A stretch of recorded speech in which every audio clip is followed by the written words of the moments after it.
RTL Matin. Z comme Zemmour.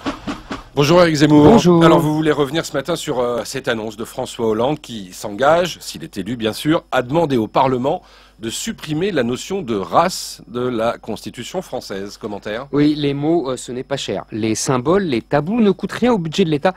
C'est sans doute ce que s'est dit François Hollande à Paris devant les ultramarins, comme on dit.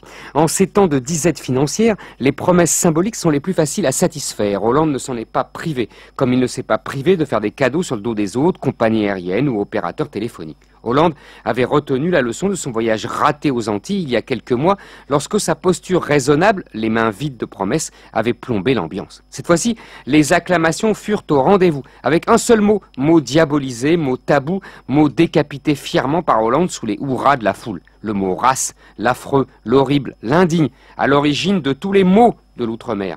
Ce mot est la cause du chômage massif des jeunes, de la délinquance qui devient équintante, de la sous-compétitivité de l'économie antillaise, de sa dépendance chronique à l'assistanat de la métropole. Un seul mot disparaîtra de la Constitution et tous les problèmes s'envoleront. Miracle de la pensée magique. Hollande, comme tous les responsables politiques de gauche, mais aussi de droite, vante sans arrêt la diversité. Mais la diversité de quoi, si le mot race est interdit? La diversité des peuples, des origines, des ethnies, des religions, tout sauf les races. Cachez-moi ce mot que je ne saurais entendre. Éric, vous savez quand même bien de quoi il retourne. Cela dit d'ailleurs, on se dit quand même que ce mot n'a sans doute rien à faire dans une constitution qui rappelle qu'on est tous égaux en droit. Mais race est un vieux mot français, pourtant qui désignait la famille, la tribu, les proches. Morts et vivants rassemblés, avoir de la race. C'était appartenir à une sorte d'aristocratie, un écrivain de race, un sportif racé. Les scientifiques contemporains nous assurent que les races n'existent pas, que l'espèce humaine n'est qu'une. La belle découverte.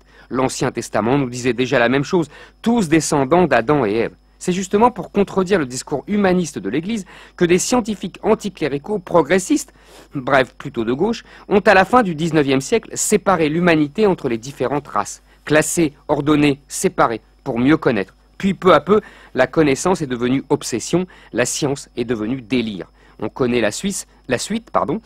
Les races prétendument supérieures se sont données pour mission d'exterminer les races inférieures. Depuis lors, le mot race est dans le collimateur. Pourtant, dans le passé, on a massacré au nom de la religion, de la nation, de la liberté, de l'égalité et de la lutte des classes. Mais ces mots-là n'ont pas été ostracisés.